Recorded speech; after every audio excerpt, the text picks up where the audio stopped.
Po ay alas 4 ng hapon dito sa bundok ng Makulot. Sila po ay nasa camp namin. Yun sila. Yan, sinabok. Ako ay aakit ng kami pala, sinilalay. Aakitin namin ng pinakatuktok. Yan, gaano katarik yung aakitin namin yan. Lalagay ko to sa YouTube para yung mga taga ibang lugar dayuhin din itong Makulot. Mamaya pag nasa tuktok na ako bibidyo kayo. Dito nga pala to sa Cuenca, sa Makulot, sa Lemery, Batangas. Yan.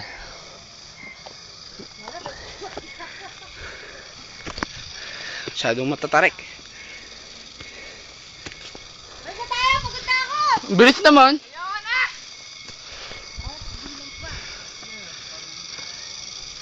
Masyadong matatarik. Mga doktor nito mamaya ako na itutuloy.